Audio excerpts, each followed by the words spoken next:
Caros irmãos e irmãs, dando continuidade à nossa leitura, à nossa meditação do texto proposto, do livro proposto para o mês da Bíblia, a Carta aos Romanos. Hoje quero meditar junto com vocês o capítulo 2 da Carta aos Romanos. Paulo, ele dá continuidade à argumentação, como nós vimos iniciado no capítulo 1. Denunciando a idolatria e os pecados dos gentios, como nós vimos no capítulo 1, versículo 18 e 32. Agora no capítulo 2, São Paulo ele volta de novo sobre um discurso voltado mais precisamente para os judeus. Dentro dos estudos exegéticos paulinos, nós chamamos essa técnica literária de diatriba. É um discurso dialogado com um interlocutor imaginário. É bem interessante como Paulo ele consegue, através dessa técnica, desenvolver o seu discurso. O texto ele é composto praticamente de 29 versículos e tem vários movimentos. O primeiro movimento nós temos no capítulo 2, de 1 a 5, onde ele diz: ninguém pode se considerar imune ao juízo de Deus. Quem julga o outro, mas comete os mesmos pecados, também está condenado. Já no versículo 6 e 11, ele vai falar da imparcialidade de Deus. A imparcialidade de Deus, ele retribui a cada um segundo suas obras, seja judeu ou grego. Geralmente, ele usa esses dois termos, judeu ou grego. Sempre o judeu em primeiro lugar e o grego e os gentios em segundo. Seja do ponto de vista positivo, quando recebe a graça, primeiro para os judeus e depois para os gregos ou gentios, ou quando recebe também a ira de Deus, a retribuição, que é primeiro para os judeus e depois para os gentios. Os versículos 12 e 16, os gentios que não têm a lei, mas seguem a consciência, podem ser justificados. Os judeus que têm a lei, mas não a praticam, são condenados. Interessante também esses versículos, onde Paulo ele vai trabalhar fortemente essa questão da consciência. Não basta só saber ou conhecer os preceitos da lei, mas é necessário viver. Então ele vai frisar muito neste segundo capítulo da carta sobre essa coerência entre a vida professada e a vida vivida de fato, essa coerência entre a fé que se professa e a ação realizada. E os judeus às vezes falavam, conheciam a lei, mas nem sempre viviam os seus preceitos, mas cobravam. Então essa exortação também serve também para nós, quando nós somos chamados a viver de fato e não só a estudar e a compreender o texto. Mais um movimento vai do capítulo 17, do versículo 17, sempre do capítulo 2, ao versículo 24.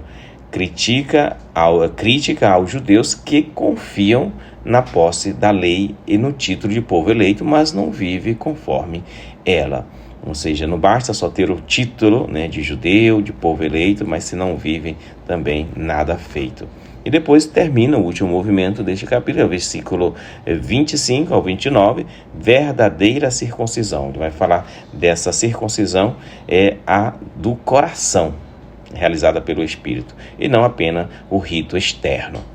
Também uma coisa muito interessante. Assim, Paulo ele desconstrói qualquer pretensão de privilégio, preparando o terreno para afirmar o que nós vamos ver depois quando a gente estiver estudando no capítulo 3, sobretudo capítulo 3, versículo 9 e o versículo 23, onde ele vai afirmar que todos pecaram e necessitam da graça. Depois, quando nós estivermos estudando o capítulo 3, vamos estudar e vamos analisar bem sobre essa afirmação de São Paulo, onde ele diz que todos pecaram e todos necessitam da graça.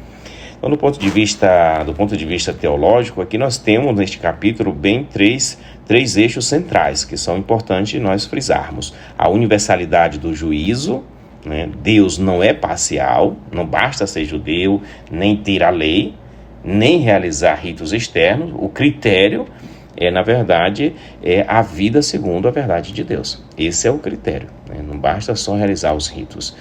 Um outro eixo também teológico importante é lei e consciência. Paulo introduz o tema da lei escrita no coração, no capítulo 2, versículo 15, antecipando o que será mais tarde desenvolvido também na tradição moral cristã. Tomás de Aquino vai frisar muito isso, ele vai falar diversas vezes do conceito de lex naturalis, né? A gente vai ver isso muito na tradição, a lei natural. Deus fala na nossa consciência, às vezes sem a gente conhecer a lei ou ter um conhecimento da lei, mas Deus fala na consciência, é o lugar próprio de Deus. Isso é muito importante, escutarmos de fato a nossa consciência. E ele vai falar, um terceiro eixo também importante do ponto de vista da teologia, dentro desse segundo capítulo, é a circuncisão espiritual. É uma grande temática que Paulo desenvolve, né? Não basta mais só a circuncisão, digamos, no próprio corpo, mas é uma circuncisão interior, não exterior, mas interior. É uma circuncisão espiritual, que depois vai nos levar aí, apontando já para o batismo e a ação do Espírito Santo, como o centro da vida cristã, como a gente vai ver depois nos outros capítulos. Paulo vai deixar isso muito claro. E aqui vemos já o embrião da doutrina da justificação pela fé, que é um tema central, né? Nem a lei, nem os ritos salvam por si, né? Não conseguem salvar. É necessário um coração transformado pela graça. Então, meus irmãos, vejam quanta riqueza nós temos neste capítulo, no capítulo 2 da carta aos Romanos. Quantos temas ele vai abordando que depois vão ser desenvolvidos ao longo da carta. São Paulo, ele trabalha dessa forma, ele nem sempre desenvolve toda a temática, ele vai apontando, né, vai falando, vai colocando, e essas temáticas vão sendo desenvolvidas ao longo dos capítulos. Aqui também ainda encontramos ainda nesse segundo capítulo, toda uma temática importante sobre a espiritualidade. Aqui a gente vê muito forte a questão da humildade, né, onde ele chama a atenção: ninguém pode julgar o outro como se estivesse acima do pecado. Todos carecemos da misericórdia de Deus. Muito importante essa temática dentro do segundo capítulo da carta aos Romanos. É um convite também a um exame de consciência. A verdadeira circuncisão, ela é interior, isto é, deixar que Deus purifique o coração e os nossos desejos. Uma outra temática espiritual também é a universalidade da graça, né? A salvação, ela está restrita, ela não está restrita, na verdade, ao povo ou à tradição, mas é aberta, né? Ela é aberta a todos que se desejam conduzir pelo Espírito. Muito bonito também esta temática da universalidade da graça. É para todos, não é só para um povo eleito, não é só para o povo judeu, mas para todos aqueles que desejam e todos aqueles que creem na verdade. E também uma outra temática espiritual ainda encontrada nesse texto é conversão contínua. Viver não só de títulos, cargos ou tradições externas, mas de coerência entre fé professada e vida praticada. Então, meus irmãos, se quisermos ainda trazer para a nossa vida prática esse texto, podemos encontrar algumas aplicações importantes, como, por exemplo, contra a hipocrisia religiosa.